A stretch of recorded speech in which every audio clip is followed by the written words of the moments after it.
squirrel friends. It's AOI time, Anne of the Island. Happy Monday. I'll be on live today, live at 5. Look at my, what do you call them? Lily Monster streaks. Let's see. Chapter 24 is called Enter Jonas. Prospect Point, August 20th. Dear Anne, spelled with an E, wrote Phil. I must prop my eyelids open long enough to write you. I've neglected you shamefully this summer, honey, but all my other correspondents have been neglected too. I have a huge pile of letters to answer, so I must gird up the loins of my mind and hoe in. Excuse my mixed metaphors. I'm fearfully sleepy. Last night, Cousin Emily and I were calling at a neighbor's.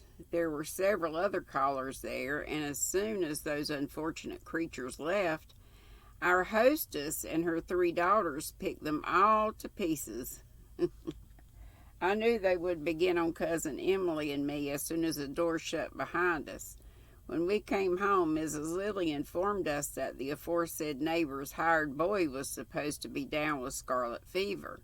You can always trust Mrs. Lilly to tell you cheerful things like that. I have a horror of scarlet fever. I couldn't sleep when I went to bed for thinking of it. I tossed and tumbled about, dreaming fearful dreams when I did doze for a minute.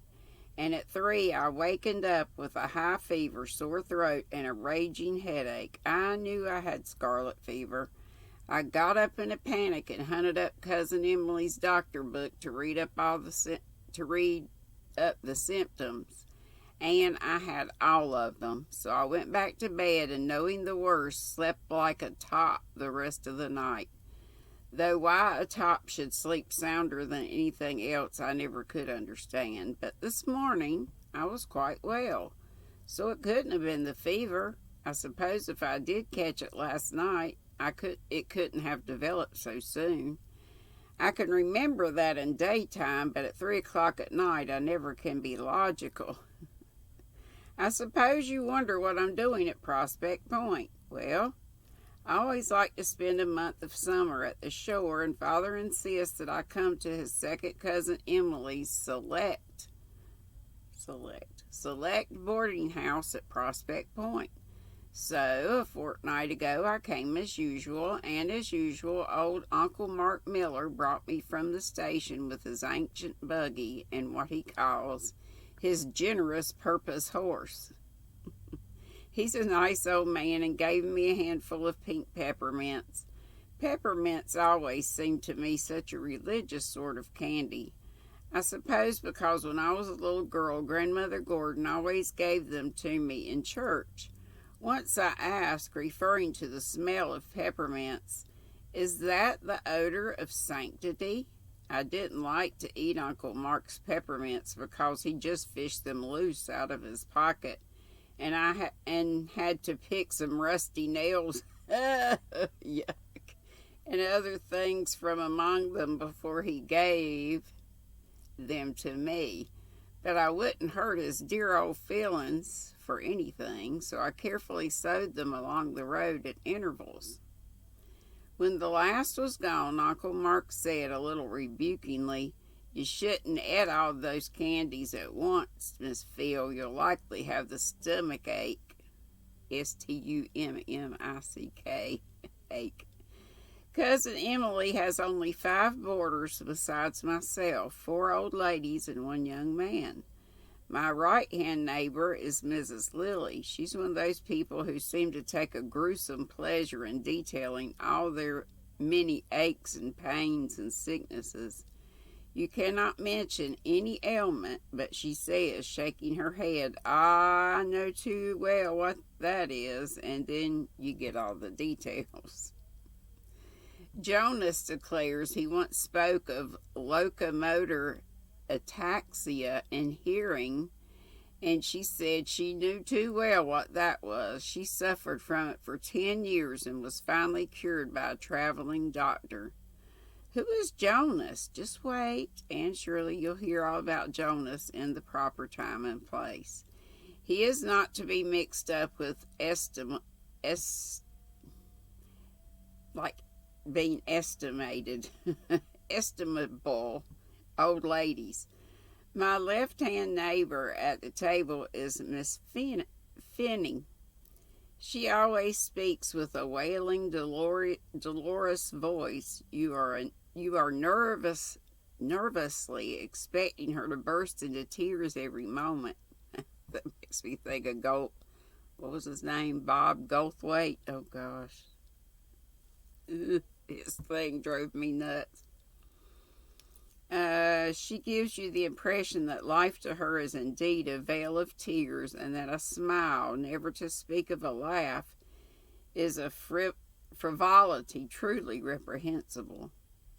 She has a worse opinion of me than Aunt Jamesina, and she doesn't love me hard. She doesn't love me hard to atone for it, as Auntie J does either. Miss Maria Grimsby sits cat-a-corner from me. The first day I came, I remarked to Miss Maria that it looked a little like rain, and Miss Maria laughed. I said the road from the station was very pretty, and Miss Maria laughed. I said there seemed to be a few mosquitoes left yet, and Miss Maria laughed. I said that Prospect Point was as beautiful as ever, and Miss Maria laughed. If I were to say to Miss Maria, my father has hanged himself, my mother has taken poison, my brother's in the penitentiary, and I'm in the last stages of consumption, Miss Maria would have laughed. She can't help it. She was born so. It's very sad and awful. The fifth old lady is Mrs. Grant. She's a sweet old thing, but she never says anything but good of anybody. And so she's a very uninteresting conversationalist. And now for Jonas, Anne. That first day I came, I saw a young man sitting opposite me at the table, smiling at me as if he had known me from my cradle. I knew, for Uncle Mark had told me, that his name was Jonas Blake, that he was a theological student from St. Columbia, and that he had taken charge of the Point Prospect Mission Church for the summer. But, that's all.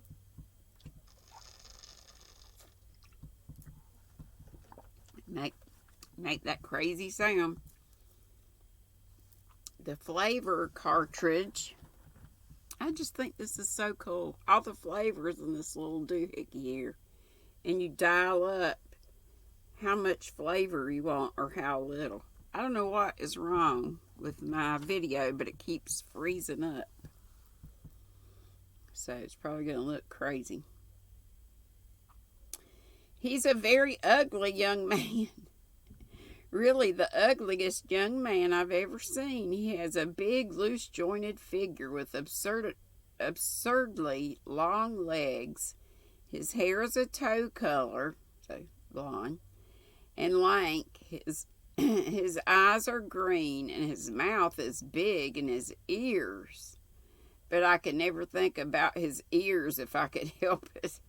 He has a lovely voice. If you shut your eyes, he's adorable. And he certainly has a beautiful soul and disposition. We were good chums right away. Of course, he is a graduate of Redmond, and that is a link between us. We fished and boated together, and we walked on the sands by moonlight. He didn't look so homely by moonlight, and oh, he was so nice.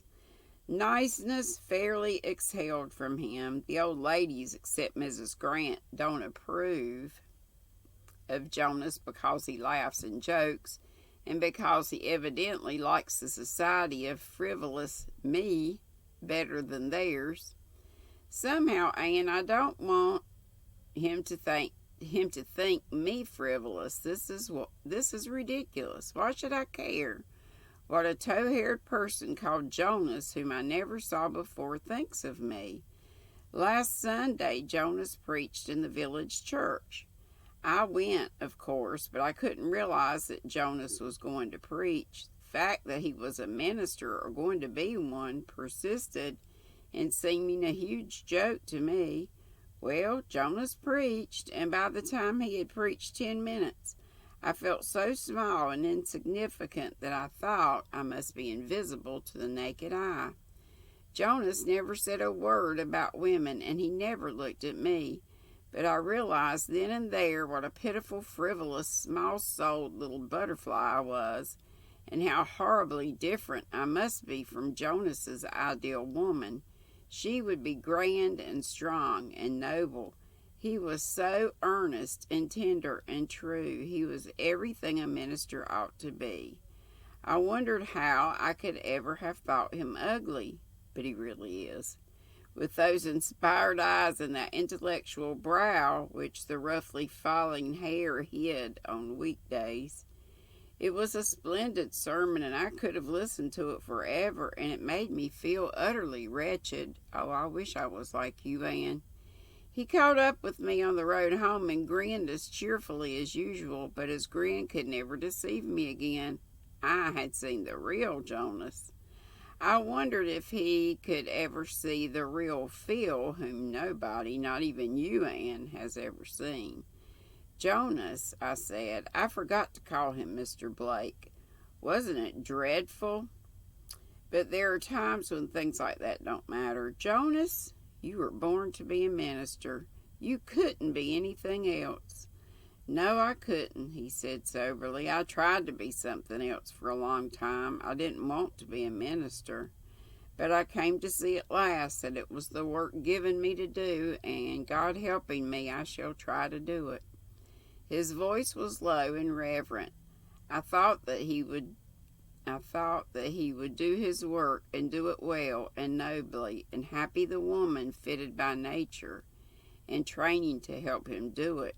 She would be no feather blown about by every fickle wind of fancy. She would always know what hat to put on. Probably she would have only one. Ministers never have much money, but she wouldn't mind having only one hat or none at all, because she would have Jonas. And surely don't you dare to say or hint or think that I've fallen in love with Mr. Blake. Could I care for a lank, poor, ugly theologue named Jonas? As Uncle Mark says, it's impossible, and what's more, it's improbable. Good night, Phil. P.S. It is impossible, but I'm horribly afraid it's true. I'm happy and wretched and scared. He can never care for me, I know. Do you think I could ever develop into a passable minister's wife, Ann? And would they expect me to lead in prayer? PG. And that's all of chapter 24. That was a good one. Chapter 25 is called Enter Prince Charming. And we'll get to that tomorrow, Lord willing, and the creek don't rise. Okay, love you all bunches. And if you weren't at live yesterday, I had a few pages, little pages, a little book here, of folks to pray for. And I should have went over those again at the end, and I kind of ran out of time just doing some. I wanted to do something a little bit fun at the end, so we were doing a little crossword, a couple little things, but I'm going to go over these more on Wednesday. No, today I'm on live. That's why I started to say stuff. And Angel J wanted me to mention her. I'm just thinking out loud.